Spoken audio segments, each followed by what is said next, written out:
আসসালামু আলাইকুম প্রিয় দর্শক, আমি হাসিব মারজান আপনাদের সবাইকে আমন্ত্রণ জানাচ্ছি চ্যানেল আই সংবাদে। আর বিস্তারিত সংবাদের শুরুতেই জানিয়ে দিচ্ছি ফ্রেশ ড্রিঙ্কিং ওয়াটার সংবাদ শিরোনামগুলো। এক সপ্তাহে 10টি বেড়ে দেশের 55 জেলায় করোনা ভাইরাসের সংক্রমণ, আরও 10 জনের মৃত্যু, আক্রান্ত 390 জন।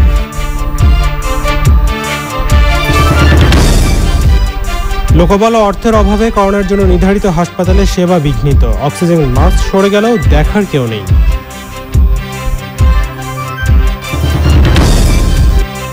নড়াইলে 4 চিকিৎসক সহ 5 স্বাস্থ্যকর্মী করোনা ভাইরাসে আক্রান্ত, মেহেরপুর, মাগুরা ও কুষ্টিয়ায় প্রথম রোগী শনাক্ত।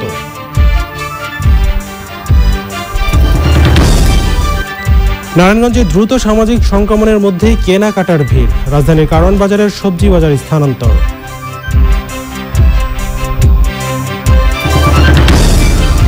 এবং চীনের ত্রুটিপূর্ণ কিটে পরীক্ষা না করতে ভারতের গবেষকদের আহ্বান, অক্সফোর্ডের পরীক্ষামূলক ভ্যাকসিন প্রয়োগ বৃহস্পতিবার।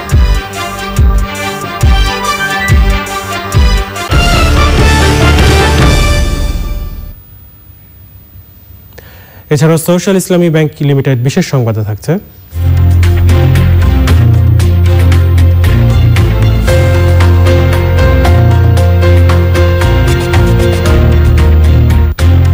করোনা রোগীদের জন্য আফগানিস্তানের ক্ষুদে বিজ্ঞানীদের সাশ্রয়ী ভেন্টিলেটর তৈরির খবর।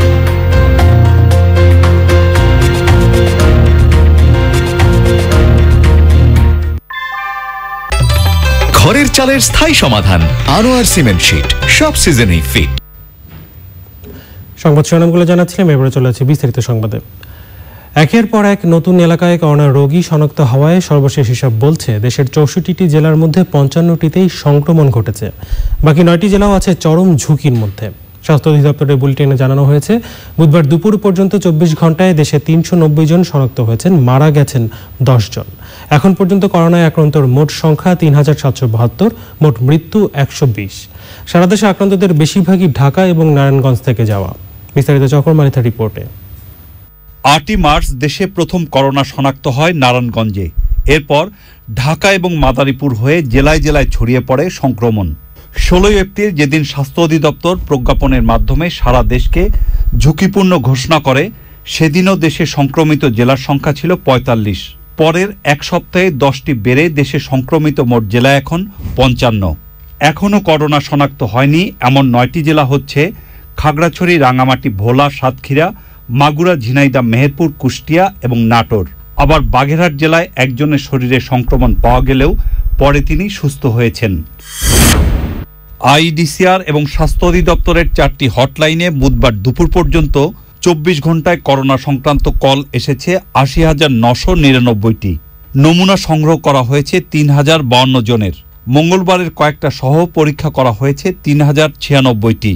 কোভিড-19-এর জীবাণু নিশ্চিত হওয়া গেছে 390 জনের মধ্যে। 24 ঘন্টায় মারা গেছেন 10 জন, সুস্থ হয়েছেন তার অর্ধেক 5 জন। করোনায় আক্রান্তের মোট সংখ্যা 3772।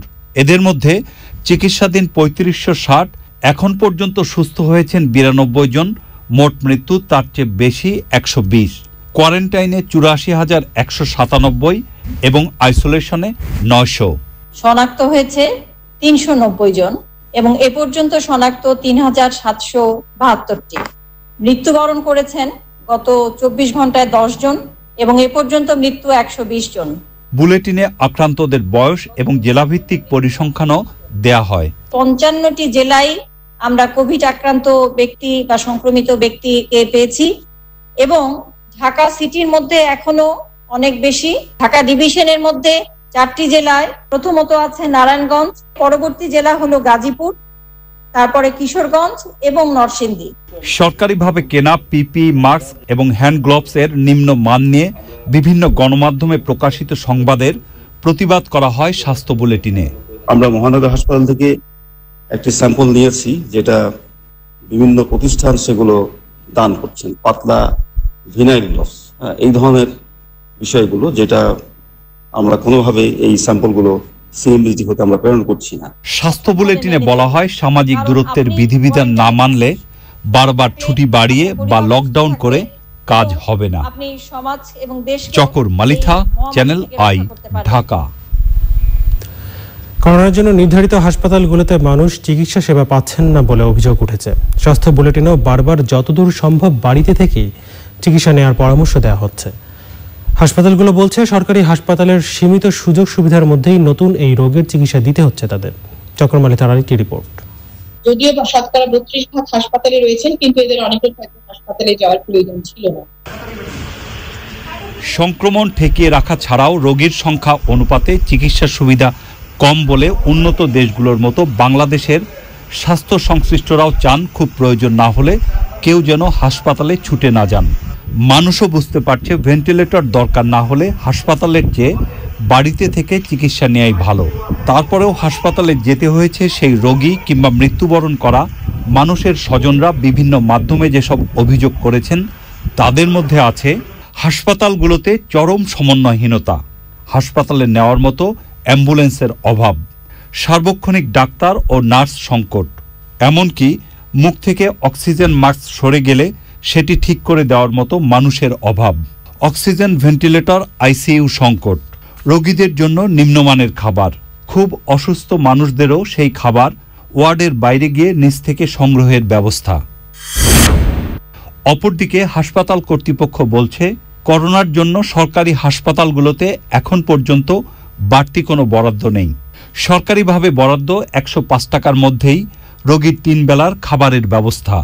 রোগীর সংখ্যা অনুপাতে ডাক্তার ও নার্সের সংখ্যা কম না হলেও অন্য লোকবলের অভাব, কেন্দ্রীয়ভাবে সমন্বয়হীনতা। আনুষ্ঠানিকভাবে অবশ্য হাসপাতাল কর্তৃপক্ষ বলছে চিকিৎসায় আন্তরিকতার কোনো অভাব নেই, এখন পর্যন্ত তারা সফল। না, আমাদের এখানে মানে most of the service provider আন্তরিকতার সাথে কাজ করে, কিন্তু ওই কিছু কিছু প্রবলেম তো গ্যাপ তো থাকেই, আতঙ্ক কাজ করে না। তো হওয়ার ভাগ কেমন, সুস্থ হচ্ছে কেমন? ম্যাক্সিমামই সুস্থ হচ্ছে, বা মোস্ট ধরেন আমাদের অসুস্থ হওয়ার বা খারাপ হওয়ার সংখ্যা খুবই কম। স্বাস্থ্য মন্ত্রণালয় বলছে সরকার সাধ্যমতো সব চেষ্টা করে যাচ্ছে। চিকিৎসা পাচ্ছে না এটা তো বলা যাবে না। একটা সমস্যা আছে, আমাদের দেশের মানুষেরা অনেক ক্ষেত্রে অসচেতনতার পরিচয় দেয়। যেমন একজনের হয়তো সিমটম আছে, উনি লুকিয়ে ডাক্তারের কাছে গেল সাধারণ অন্য কোনো অসুখের জন্যে, তো ডাক্তার তো স্বাভাবিকভাবেই উনি রোগীটা দেখছেন, কিন্তু পরে দেখা গেল যে অনেক সময় এমন দেখা গেছে যে অপারেশন করার পরে বোঝা গেল যে না, ওনার তো আসলে ওই কোভিড-19 সিমটম ছিল, যে সিমটমগুলো আগে ওনারা ঠিকমতো প্রকাশ করেন নাই। এটা কিন্তু আমাদের ডাক্তারদের খুব ক্ষতি করছে। ডাক্তাররা আক্রান্ত হচ্ছে, নার্সেরা আক্রান্ত হচ্ছে, তাদের মাধ্যমে অন্য পেশেন্ট যারা দেখাচ্ছে তারাও কিন্তু ক্ষতিগ্রস্ত হচ্ছে। সরকারি তথ্য মতে আক্রান্তদের 18% হাসপাতালে চিকিৎসা নিচ্ছেন। এই সংখ্যা বাড়লে চিকিৎসা সুবিধা কতটা কি থাকবে সেটা নিয়ে ভুক্তভোগীরা তাদের শঙ্কার কথা জানিয়েছেন। চকর মালিথা, চ্যানেল আই, ঢাকা। বাংলাদেশে প্রতিদিনই করোনা আক্রান্তের সংখ্যা বাড়ছে। নড়াইলে 4 চিকিৎসক সহ 5 স্বাস্থ্যকর্মী করোনা আক্রান্ত শনাক্ত হয়েছেন। মেহেরপুর, মাগুরা, কুষ্টিয়ায় প্রথম রোগী শনাক্ত হয়েছে। রিপোর্ট করছেন তামান্না তানজিনা। নড়াইলের লোহাগড়া উপজেলা স্বাস্থ্য কমপ্লেক্সের 4 জন চিকিৎসক ও 1 জন স্টাফ করোনা ভাইরাসে আক্রান্ত হয়েছেন বলে জানিয়েছেন civil surgeon doctor Mohammad Abdul Momen. তিনি জানান, মঙ্গলবার 8 জনের নমুনা সংগ্রহ করে পরীক্ষার জন্য যশোর পাঠানো হয়েছিল। এর মধ্যে 5 জনেরই করোনা পজিটিভ। এ নিয়ে লোহাগড়ায় মোট 6 জন করোনা শনাক্ত হলো। লোহাগড়াকে লকডাউন ঘোষণা করা হয়েছে। মেহেরপুরে প্রথম করোনা রোগী শনাক্ত হয়েছে। জেলার সিভিল সার্জন বিষয়টি নিশ্চিত করেছেন। ওই এলাকার 10 বাড়ি লকডাউন করে দিয়েছে উপজেলা প্রশাসন। যশোর বিজ্ঞান ও প্রযুক্তি বিশ্ববিদ্যালয়ের 65টি নমুনার মধ্যে 13টিতে করোনার জীবাণু পাওয়া গেছে। জেলার সিভিল সার্জন জানিয়েছেন, নতুন শনাক্ত এসব করোনা রোগীর বাড়ি সহ আশেপাশের এলাকা লকডাউনের প্রস্তুতি নেওয়া হচ্ছে।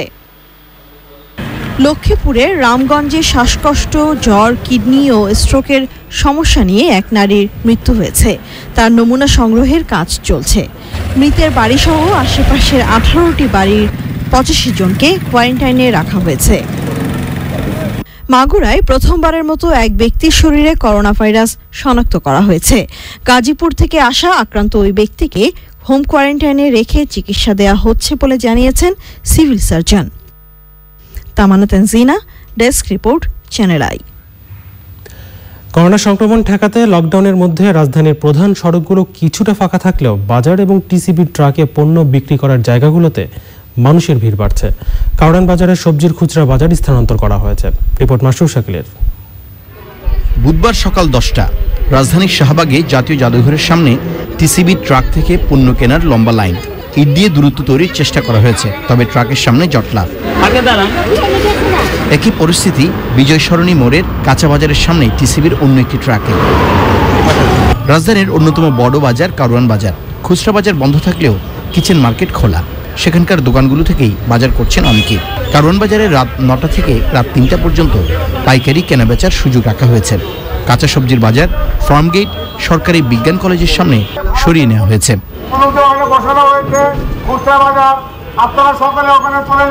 কারণ বাজারে যে খুচরা ব্যবসায়ীগুলো ছিল, কাঁচা বাজারের খুচরা ব্যবসায়ী, এদের জন্য নির্ধারণ করা হয়েছে ফার্মগেটের বিজ্ঞান কলেজ রোডে। বিজ্ঞান কলেজ রোডে গতকাল থেকে ওখানে বাজার চলে গেছে এবং আজকে যারা ছিল তারাও সব চলে গেছে। আর এখানে কোনো ভ্রাম্যমাণ দোকান থাকবে না, আর কোনো খুচরা ব্যবসায়ী থাকবে না। এদের জন্য নির্ধারণ করা হয়েছে বিজ্ঞান কলেজ রোডে এবং ওরা চলেও গেছে। আপনি দেখতে পাচ্ছেন যে আজকে কোনো খুচরা ব্যবসায়ী এখানে নেই এবং লোকজন কম। আর বাদবাকি যে দোকানপাটগুলো আছে মুদিমালের, এদেরকে নির্ধারিত যে টাইম আছে ওই টাইমের ভিতর ওরাও বন্ধ করে চলে যাবে। ওদের 2টা পর্যন্ত থাকবে। দুপুর 12:30টায় মোহাম্মদপুর বাজার। সামাজিক দূরত্ব বজায় রাখতে সেনাবাহিনীর টহল দল তৎপর সড়কে। দুপুর 2টা পর্যন্ত বাজারগুলো খোলা থাকায় এই সময় পর্যন্ত নগরবাসী তাদের খাদ্যপণ্য সংগ্রহে তৎপর থাকে। লকডাউন এলাকা ছাড়া অন্যান্য এলাকায় প্রধান সড়ক থেকে প্রবেশমুখে বাঁশ দিয়ে স্থানীয়ভাবে গাড়ি প্রবেশ নিরুৎসাহিত করা হয়েছে। প্রধান সড়কের পাশে দোকানপাট বন্ধ হয়ে রয়েছে। Masrur Shakil, channel I, Dhaka. ত্রুটিপূর্ণ থাকায় চীন থেকে আমদানি করা করোনা পরীক্ষার কিট দিয়ে পরীক্ষা থেকে বিরত থাকার আহ্বান জানিয়েছে ভারতের গবেষণা প্রতিষ্ঠান। বৃহস্পতিবার পরীক্ষামূলক ভ্যাকসিন প্রয়োগ করবেন অক্সফোর্ডের বিজ্ঞানীরা। করোনার বিস্তার রোধে যথেষ্ট পদক্ষেপ না নেওয়ায় চীনের বিরুদ্ধে মামলা করেছে যুক্তরাষ্ট্র। মার্কিন প্রেসিডেন্ট বলেছেন অভিবাসন বিধিনিষেধ 60 দিন পর্যন্ত থাকবে। বিশ্বের করোনা পরিস্থিতি নিয়ে সাবরিনা হাসানের রিপোর্ট। চীন থেকে আমদানি করা করোনা পরীক্ষার কিট ব্যবহার বন্ধে রাজ্যগুলোকে আহ্বান জানিয়েছে ভারতের চিকিৎসা গবেষণা প্রতিষ্ঠান। ওই কিটে করোনা পরীক্ষার ফলে অসঙ্গতি রয়েছে বলে দাবি করেছেন গবেষকরা। করোনা প্রতিরোধে যথেষ্ট পদক্ষেপ না নেওয়ায় চীনের বিরুদ্ধে মামলা করেছেন যুক্তরাষ্ট্রের মিজৌরির অ্যাটর্নি জেনারেল। মামলায় বলা হয়েছে গুরুতর তথ্য গোপন করে চীনা কর্তৃপক্ষ জনগণের সাথে প্রতারণা করেছে, এর ফলেই মহামারী হয়েছে। যুক্তরাষ্ট্রে করোনা মোকাবেলায় নতুন অভিবাসীদের জন্য বিধিনিষেধ 2 মাস পর্যন্ত থাকবে বলেছেন মার্কিন প্রেসিডেন্ট ডোনাল্ড ট্রাম্প। এ সময় নতুন করে কাউকে অভিবাসন দেয়া হবে না, এমনকি গ্রিন কার্ডের জন্য আবেদনও স্থগিত রয়েছে। এপ্রিলের প্রথম দিকে উইসকনসিনে প্রাইমারি নির্বাচন থেকে 7 জন করোনা আক্রান্ত হয়েছেন। করোনা দ্বিতীয় দফায় আঘাত হানলে পরিণতি আরো কঠিন হবে বলেছেন যুক্তরাষ্ট্রের ঊর্ধ্বতন স্বাস্থ্য কর্মকর্তা। বৃহস্পতিবার থেকে মানব শরীরে পরীক্ষামূলক ভ্যাকসিন প্রয়োগ শুরু করবেন অক্সফোর্ড বিশ্ববিদ্যালয়ের গবেষকরা। পবিত্র রমজানে মক্কার মসজিদুল হারাম এবং মদিনার মসজিদে নববীতে 10 রাকাত তারাবির নামাজ পড়ার অনুমতি দিয়েছে সৌদি সরকার। করোনা উপসর্গ থাকা ব্যক্তির সংস্পর্শে যাওয়ায় করোনা পরীক্ষা করিয়েছেন পাকিস্তানের প্রধানমন্ত্রী ইমরান খান। যুক্তরাজ্যে করোনা পরিস্থিতি নিয়ন্ত্রণের বাইরে, তবে লন্ডনে আক্রান্ত কিছুটা কমেছে। করোনা প্রতিরোধে সামাজিক দূরত্ব বজায় রাখা সহ 5টি গুরুত্বপূর্ণ নির্দেশনা দিয়েছেন ইটালির প্রধানমন্ত্রী। জাপানের প্রমোত্তরিতে আরো 33 জন করোনা আক্রান্ত। ব্রাজিলের মানাউসে করোনায় মৃত্যু বাড়ায় গণকবর করছে কর্তৃপক্ষ। করোনা মোকাবেলায় কাজ করায় স্বাস্থ্যকর্মীদের বোনাস হিসেবে নগদ অর্থ ঘোষণা করেছে নেদারল্যান্ডস। সবকিছু স্বাভাবিক হওয়ায় চীনের উহানের ইয়াংজি নদী খুলে দিয়েছে কর্তৃপক্ষ। Sabrina Hasan, channel I. করোনার কারণে 1.5 মাস ধরে যুক্তরাষ্ট্রের লকডাউন থাকায় চরম অর্থ সংকটে পড়েছেন সারা বিশ্ব থেকে যাওয়া বিদেশি শিক্ষার্থীরা। কর দেয়া বিদেশি শিক্ষার্থীদের জন্য কোনো আর্থিক প্রণোদনা এবং খণ্ডকালীন চাকরি না থাকায় সংকট বেড়েছে। এমন পরিস্থিতিতে করোনায় যুক্তরাষ্ট্রে আরও 6 জন প্রবাসী বাংলাদেশে মৃত্যু হয়েছে। এ নিয়ে মোট 160 জনের মৃত্যু হয়েছে। যুক্তরাষ্ট্র থেকে রাশেদ আহমেদের পাঠানো তথ্য ভিডিওতে সাবরিনা হাসানের আরেকটি রিপোর্ট। যুক্তরাষ্ট্রের বিখ্যাত বিশ্ববিদ্যালয় থেকে শুরু করে কলেজগুলোতে পড়েন সারা বিশ্ব থেকে আসা বিদেশি শিক্ষার্থীরা। স্কলারশিপ ফেলোশিপের বাইরে খণ্ডকালীন চাকরি করে লেখাপড়া এবং জীবিকা চালান বেশিরভাগ শিক্ষার্থী। শিক্ষা ব্যয় এবং পার্ট টাইম চাকরির জন্য যুক্তরাষ্ট্র সরকারকে কর দেন তারা। করোনায় সবকিছু বন্ধ হওয়ায় শিক্ষার্থীদের খণ্ডকালীন চাকরির আয়ও বন্ধ। বিশ্ববিদ্যালয়ের ডরমিটরি বন্ধ হয়ে যাওয়ায় বাড়তি খরচ দিয়ে আলাদা বাসায় উঠছেন অনেকে। করোনা ভাইরাস পরিস্থিতি মোকাবেলায় ফেডারেল বা স্টেট গভর্নমেন্ট বিভিন্ন প্রণোদনা বা প্যাকেজ হাতে নিয়েছেন, কিন্তু দুঃখজনক হলেও সত্য এই প্রণোদনা বা প্যাকেজগুলো কোনোটাই ইন্টারন্যাশনাল স্টুডেন্ট বা আনডকুমেন্টেড ইমিগ্রেন্টের জন্য না, যার দরুন আমাদের স্টুডেন্টরা অর্থনৈতিকভাবে আরো পিছিয়ে গিয়েছে এবং অনেকটাই খাবার বা দৈনন্দিন যে নিত্য প্রয়োজনীয় জিনিস এগুলো ছাড়া মানবেতর জীবনযাপন করতে। আপাতত বেসরকারি উদ্যোগে বিদেশি শিক্ষার্থীদের জন্য ক্ষুদ্র পর্যায়ের সহায়তা চালু হয়েছে। ঘরে বসে অনলাইন ক্লাস করতে হচ্ছে, আর আমরা যারা ফ্রেন্ড বন্ধু আছি আমরা সবাই ফান্ড রাইজিং করে যাদের ওই লকডাউনের কারণে কাজ করতে পারছি না তাদের মধ্যে ত্রাণ সামগ্রী বিতরণ করতেছি। কিন্তু এখন অনেকটাই স্বাভাবিক হয়ে আসছে। তাছাড়া ইউনিভার্সিটিও আমাদের যথাযথ সাহায্য করতেছে যাতে আমরা এই সমস্যা থেকে বের হতে পারি। অন্যান্য দেশের মতো যুক্তরাষ্ট্রেও আর্থিক সহায়তা প্রত্যাশা করেন বিদেশি শিক্ষার্থীরা। Sabrina Hasan, channel I. জানাবো গার্ডিয়ান লাইফ ইন্স্যুরেন্স করোনা সর্বশেষ।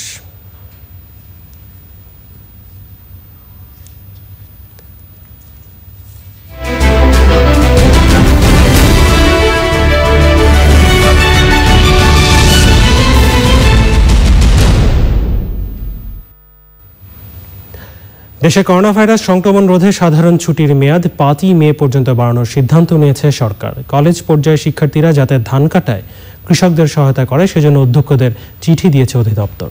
এসব সহ করোনা পরিস্থিতির সবশেষ অবস্থা জানাতে বার্তা কক্ষ থেকে যোগ দিয়েছেন তারিকুল ইসলাম মাসুম। করোনা সংক্রমণ রোধে বিভিন্ন পদক্ষেপ সহ এখন পর্যন্ত সবশেষ অবস্থা আমাদের জানান।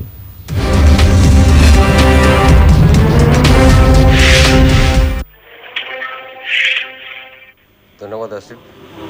সাধারণ ছুটির কথা আপনি বলেছেন 5 মে পর্যন্ত বাড়ানোর সিদ্ধান্ত নিয়েছে সরকার। হ্যাঁ, করোনা ভাইরাস পরিস্থিতি উন্নতি না হয় সরকারি বেসরকারি অফিসে সাধারণ ছুটি 5 মে পর্যন্ত বাড়ানোর সিদ্ধান্ত নিয়েছে। বুধবার বিকেলে জনপ্রশাসন মন্ত্রণালয়ের সচিব শেখ ইউসুফ হারুন বিষয়টি নিশ্চিত করেছেন। তবে তারা একটা প্রজ্ঞাপন জারির কথা বলেছেন। এখনো পর্যন্ত আমরা সেই প্রজ্ঞাপনের কপি আমরা হাতে পাইনি। করোনা ভাইরাসের কারণে প্রথম দফায় 26 মার্চ থেকে 4 এপ্রিল পর্যন্ত ছুটি দেওয়া হয়েছিল এরপর ছুটি বাড়িয়ে তা 11 এপ্রিল পর্যন্ত করা হয়। তৃতীয় দফায় বাড়িয়ে 14 এপ্রিল পর্যন্ত করা হয়েছিল, এরপর চতুর্থ দফায় 25 এপ্রিল পর্যন্ত করা হলো। এবার পঞ্চম দফায় আগামী 5 মে পর্যন্ত ছুটি বাড়ানোর সিদ্ধান্ত নিচ্ছে সরকার। মাধ্যমিক উচ্চশিক্ষা অধিদপ্তর দেশের সকল কলেজের অধ্যক্ষ এবং শিক্ষা প্রতিষ্ঠান প্রধানদেরকে একটি চিঠি দিয়েছে যাতে বোরো মৌসুমে কৃষকদেরকে ধান কাটায় সহযোগিতা করতে পারে শিক্ষক এবং ছাত্ররা। মাধ্যমিক ও উচ্চশিক্ষা অধিদপ্তরের মহাপরিচালক প্রফেসর সৈয়দ গোলাম ফারুক স্বাক্ষরিত চিঠিতে বলা হয়েছে, করোনা উদ্ভূত পরিস্থিতিতে দেশের যেসব অঞ্চলে বোরো ধান আহরণের ক্ষেত্রে কৃষকদের সহায়তা করা প্রয়োজন সেসব এলাকার শিক্ষা প্রতিষ্ঠান প্রধানগণ কৃষকদের প্রয়োজনীয় সাহায্য করার অনুরোধ করা হলো। প্রয়োজনীয় স্বাস্থ্যবিধি মেনে সামাজিক দূরত্ব বজায় রেখে তাদের প্রতিষ্ঠান সংলগ্ন যেসব খামার আছে সেখানে তারা ধান কাটতে সহায়তা করবেন স্কাউট, রোভার স্কাউট এবং শিক্ষার্থীদের নিয়ে। প্রয়োজনে কৃষকদেরকে তাদের প্রতিষ্ঠান প্রাঙ্গণ ব্যবহারেরও সুযোগ করে দিবেন। এ প্রেক্ষিতে বোরো ধান আহরণ কৃষকদের সর্বাত্মক সহায়তা প্রদানে প্রয়োজনীয় ব্যবস্থা গ্রহণের জন্য সংশ্লিষ্টদের অনুরোধ করা হয়েছে। ব্রাহ্মণবাড়িয়ায় একদিনে নতুন করে 3 জন চিকিৎসক সহ 13 জন করোনা আক্রান্ত হয়েছেন। জেলায় মোট আক্রান্তের সংখ্যা 32। রাজশাহীতে করোনা উপসর্গ নিয়ে 12 জন রোগী হাসপাতালে ভর্তি হয়েছেন। গত 24 ঘন্টায় রাজশাহীতে 18 জন চিকিৎসক সহ 94 জনের শরীরে নমুনা পরীক্ষা করা হয়েছে, তবে কেউ করোনা আক্রান্ত শনাক্ত হয়নি। বরগুনায় নতুন করে 3 জন করোনা আক্রান্ত হয়েছেন, একজন বামনা, একজন বেতাগী এবং একজন বরগুনা সদর উপজেলার। আর করোনা উপসর্গ নিয়ে বরগুনার বিশিষ্ট নাট্য অভিনেতা ও বরগুনা উদীচীর সহসভাপতি আল মামুন উজ্জ্বল মারা গেছেন, তার শরীরের নমুনা সংগ্রহ করা হয়েছে। বরগুনার জেলা প্রশাসকের কাছে ভাষা সংগ্রামী মরহুম গাজীউল হকের পরিবারের পক্ষ থেকে একটা চিঠি দেওয়া হয়েছে, যেখানে বগুড়ায় গাজীউল হকের বাড়িটি চিকিৎসক, নার্স এবং চিকিৎসা সেবার সাথে যারা জড়িত, যারা করোনা ভাইরাসের চিকিৎসা দিবেন তাদের ব্যবহারের জন্য প্রস্তাব দেওয়া হয়েছে। ওই বাড়িটি বগুড়ার গোয়ালগাড়ি নামাজগড় ভাষা সৈনিক গাজীউল হক সড়কে। রংপুরে মা ও শিশু হাসপাতালের ওটি সহকারী করোনায় আক্রান্ত হয়েছেন। হাসপাতাল লকডাউন করা হয়েছে। চিকিৎসক, নার্স সহ 17 জন কোয়ারেন্টিনে। রংপুর বিভাগে নতুন করে 3 জন করোনা রোগী শনাক্ত হয়েছেন। এদের মধ্যে একজন নারী, তার বাড়ি নগরীর শালবন মিস্ত্রিপাড়ায়। অন্যজন গাইবান্ধা জেলার সাদুল্লাহপুর উপজেলায়, তিনিও 20 বছর বয়সী একজন নারী। অন্যজন কুড়িগ্রামের রৌমারীর 24 বছর বয়সী এক যুবক। তার শরীরে করোনা ভাইরাসের উপস্থিতি শনাক্ত হয়েছে। তিনি গাজীপুর থেকে বাড়ি ফিরেছিলেন। এ নিয়ে কুড়িগ্রামে আক্রান্তের সংখ্যা শনাক্ত হলো 4 জন। নরসিংদীতে নতুন করে 27 জন করোনা আক্রান্ত রোগী শনাক্ত হয়েছেন। এ নিয়ে নরসিংদীতে মোট আক্রান্তের সংখ্যা 161। মুন্সিগঞ্জে নতুন করে আক্রান্ত হয়েছেন 6 জন। মুন্সিগঞ্জ পল্লী বিদ্যুতের জিএম সহ 4 জন করোনা আক্রান্ত। এ নিয়ে মুন্সিগঞ্জ জেলায় আক্রান্তের সংখ্যা দাঁড়িয়েছে 57 জন। সিলেট বিভাগে গত 24 ঘন্টায় করোনা আক্রান্ত শনাক্ত হয়েছেন 2 জন। বরিশাল জেলায় 8 জন করোনা আক্রান্ত রোগী শনাক্ত হয়েছেন। এদের মধ্যে বাবুগঞ্জ উপজেলায় 2 জন, বানারীপাড়া উপজেলায় 2 জন, হিজলা উপজেলায় 2 জন, উজিরপুর উপজেলায় 1 জন, বরিশাল মহানগরের কাউনিয়া এলাকায় 1 জন। পটুয়াখালীর দুমকিতে একজন উপসহকারী মেডিকেল অফিসার সহ 3 জন করোনা আক্রান্ত শনাক্ত হয়েছেন। মেহেরপুরের কথা আমরা আগেই বলেছি, 1 জন করোনা আক্রান্ত রোগী শনাক্ত হয়েছেন। শরীয়তপুরে আরও নতুন করে 3 জন করোনা আক্রান্ত শনাক্ত হয়েছেন। জেলায় আক্রান্তের সংখ্যা বেড়ে গেছে 10 জনে। গত 48 ঘন্টায় গাজীপুরের কোনো আপডেট দিতে পারেননি জেলার সিভিল সার্জন, জানিয়েছেন আমাকে আমাদের গাজীপুর প্রতিনিধি। হৃদয়, এই ছিল আমার কাছে। মাসুম, আপনাকে ধন্যবাদ। বার্তাকক্ষ থেকে সারা দেশের করোনার সর্বশেষ খবর জানাচ্ছিলেন তারকিউল ইসলাম মাসুম। এবারে Savlon antiseptic stop corona virus update.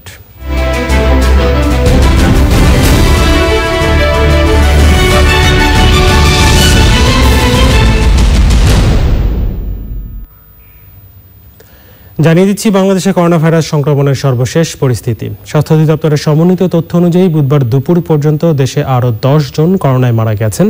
আরও 390 জন করোনা রোগী শনাক্ত হয়েছে। এ পর্যন্ত কোভিড-19 মোট আক্রান্ত শনাক্তের সংখ্যা 3772 জন। আর সুস্থ হয়ে বাড়ি ফিরেছেন 92 জন। আইসোলেশনে আছেন 900 জন। দেশের বিভিন্ন স্থানে মোট 84,197 জন কোয়ারেন্টাইনে আছেন।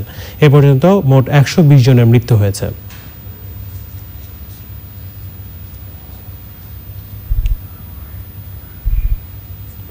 জানিয়ে দিচ্ছি বিশ্বজুড়ে করোনা ভাইরাস পরিস্থিতি। বিশ্ব স্বাস্থ্য সংস্থা, জন হপকিন্স ইউনিভার্সিটি এবং ওয়ার্ল্ড মিটারের তথ্য অনুযায়ী বিশ্বে আরও 33,104 জন করোনা ভাইরাসে আক্রান্ত হয়েছেন। মৃত্যু হয়েছে আরও 3,119 জনের। এ নিয়ে সারা বিশ্বে কোভিড-19 1,80,878 জনের মৃত্যু হয়েছে। মোট আক্রান্ত দেশ ও অঞ্চলের সংখ্যা 210টি। সারা বিশ্বে 25,88,864 জন করোনা আক্রান্ত হয়েছেন। সুস্থ হয়েছেন 7,06,814 জন। বিশ্বজুড়ে মৃত্যু হার 6.97%। দেখছেন চ্যানেলের সংবাদ। এই পর্যায়ে নিয়ে নিচ্ছে অশোক লিল্যান্ড ইফাতারস বিরতি। আর বিরতির পর্যায়ে থাকছে দক্ষিণ চীন সাগরে যুক্তরাষ্ট্র অস্ট্রেলিয়ার যুদ্ধ জাহাজের অনুশীলনে উত্তেজনা। করোনা পরিস্থিতিতে এসব বন্ধে চীনের আহ্বান।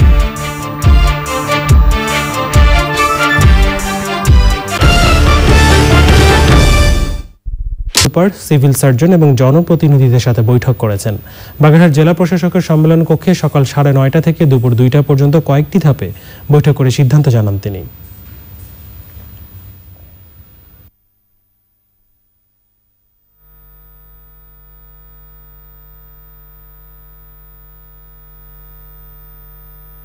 বাগেরহাট বর্তমানে একজন করোনা রোগীও নেই।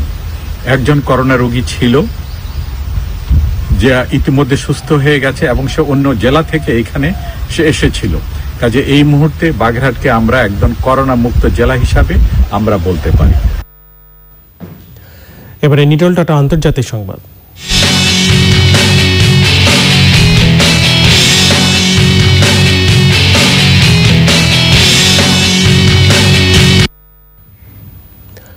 দক্ষিণ চীন সাগরে যুক্তরাষ্ট্র এবং অস্ট্রেলিয়ার যুদ্ধ জাহাজের অনুশীলনের পর থেকে করোনার মধ্যেই আন্তর্জাতিক অঙ্গনে নতুন উত্তেজনা চলছে। এই মুহূর্তে দক্ষিণ চীন সাগরে নিজেদের 3টি যুদ্ধ জাহাজ রয়েছে বলে জানিয়েছে মার্কিন নৌবাহিনী। ভারত প্রশান্ত মহাসাগরীয় অঞ্চলের সুরক্ষার জন্য যুদ্ধ জাহাজগুলো ওই এলাকায় স্থানান্তর করা হয়েছে বলে জানানো হয়। গত সপ্তাহে চীনের একটি জাহাজ দক্ষিণ চীন সাগরে শনাক্ত হয়। এরপর মালয়েশিয়ার রাষ্ট্রীয় তেল কোম্পানি পেট্রোনাসের একটি জাহাজও কার্যক্রম চালাতে থাকে। ওই ঘটনার পর উত্তেজনাপূর্ণ আচরণ বন্ধের আহ্বান জানায় চীন। মার্কিন পররাষ্ট্র মন্ত্রণালয়ের দাবি, করোনা মহামারীর সুযোগে প্রতিবেশীদের উত্ত্যক্ত করছে চীন। এবারে সোশ্যাল ইসলামী ব্যাংক লিমিটেড বিশেষ সংবাদ।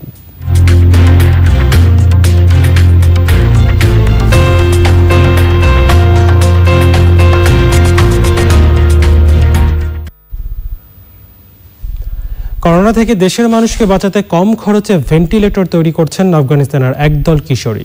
হেরাত প্রদেশে 14 থেকে 17 বছর বয়সী 5 জনের একটি রোবোটিক দলের সদস্যরা তাদের প্রকৌশল জ্ঞান কাজে লাগিয়ে কৃত্রিম শ্বাস প্রশ্বাস যন্ত্র তৈরি করছেন। ভেন্টিলেটর তৈরিতে টয়োটা গাড়ির খুচরা যন্ত্রাংশ ব্যবহার করছেন তারা। বিশ্বজুড়ে করোনা মহামারীর মধ্যে আফগানিস্তানে ভেন্টিলেটরের সংকট থাকায় এমন উদ্যোগ নিয়েছেন ক্ষুদে প্রকৌশলীরা।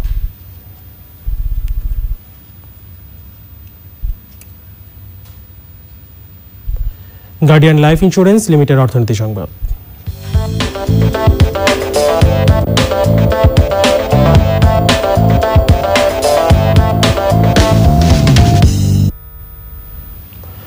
আগাম বন্যার আতঙ্কে থাকা সুনামগঞ্জের কৃষকদের পাশে দাঁড়িয়েছে বিভিন্ন স্বেচ্ছাসেবী সংগঠন। করোনা ভাইরাসের কারণে ধান কাটার শ্রমিক সংকট থাকায় যুবলীগের নেতাকর্মীরাও ধান কাটায় অংশ নিয়েছেন। জেলা যুবলীগের বিভিন্ন ইউনিট প্রত্যন্ত হাওড় অঞ্চলের কৃষকদের বোরো ধান ঘরে তুলতে সহযোগিতা করছেন। জেলার 11টি উপজেলায় স্থানীয় নেতাকর্মীদের পাশাপাশি কেন্দ্রীয় নেতারাও ধান কাটা কার্যক্রমে অংশ নিচ্ছেন।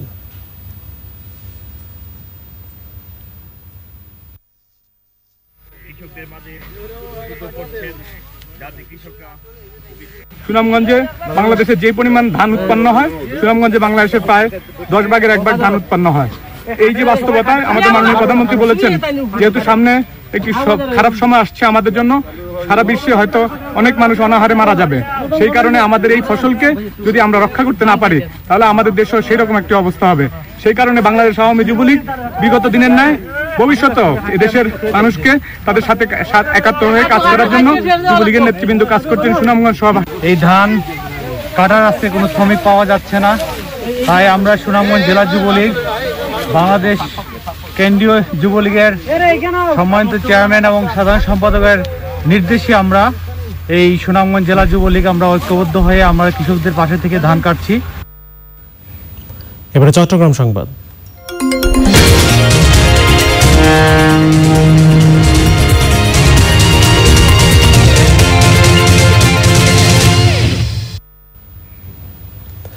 করোনার মহামারীতে চট্টগ্রামে সুষ্ঠুভাবে ত্রাণ বিতরণের সমন্বয় সভা হয়েছে। সভায় ছিলেন ভূমিমন্ত্রী সাইফুজ্জামান চৌধুরী জাবেদ এমপি, শিক্ষা উপমন্ত্রী ব্যারিস্টার মহিবুল হাসান চৌধুরী নওফেল এমপি সহ অন্যরা।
উত্তরাঞ্চল।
5,000 কোটি টাকা অনুদান প্রয়োজন। পর্যটন শিল্পের ক্ষতি মোকাবেলায় ইতিমধ্যে ট্যুরিজম বোর্ডের প্রধান নির্বাহী নেতৃত্বে ক্রাইসিস ম্যানেজমেন্ট কমিটি গঠিত হয়েছে। প্রণোদনা যেটা মাননীয় প্রধানমন্ত্রী ঘোষণা করেছেন, এই প্রণোদনার একটা অংশ এবং ব্লক ফান্ড থেকে আমাদেরকে একদম শুধুমাত্র সার্ভিস চার্জের বিনিময়ে 2%, 2.5% যেটাই গভর্নমেন্ট নির্ধারণ করে দিবে, সেইটা দিলে আমার মিড সেক্টরে প্রায় 3 লক্ষ কর্মী কাজ করে, বিভিন্ন পেরোলে আছে। এই পেরোলে থাকা কর্মীদেরকে আসলে আমাদেরকে বাঁচিয়ে রাখতে হলে খুবই সহজ শর্তে একটা ঋণের সরবরাহ থাকা প্রয়োজন। ট্যুরিজম বোর্ড জানিয়েছে শিগগিরই অর্থ মন্ত্রণালয়ের সঙ্গে বৈঠক করবেন তারা। বৈঠকে পর্যটন খাতের উন্নয়নে বিশেষ ব্যবস্থা গ্রহণের অনুরোধ জানানো হবে। Mazharul Haque Manna, channel I, Dhaka.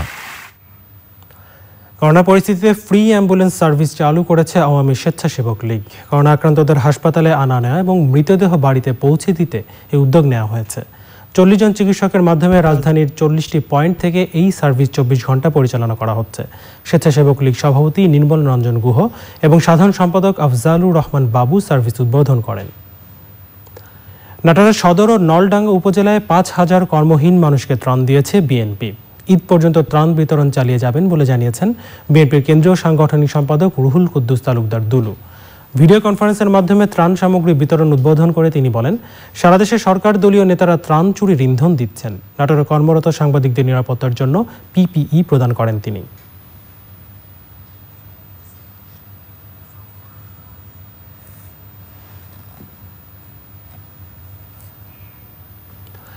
Corona ভাইরাসের কারণে কর্মহীন দরিদ্র মানুষদের মাঝে ত্রাণ সামগ্রী বিতরণ করেছেন ঢাকা 13 আসনের সংসদ সদস্য সাদেক খান। দুস্থদের মাঝে ত্রাণ বিতরণ করে তিনি সবাইকে সামাজিক দূরত্ব মেনে অসহায় মানুষদের সহযোগিতা করার আহ্বান জানান। সরকারের পক্ষ থেকে দরিদ্রদের সহায়তায় সব ধরনের ব্যবস্থা নেওয়া হচ্ছে বলেও জানান তিনি।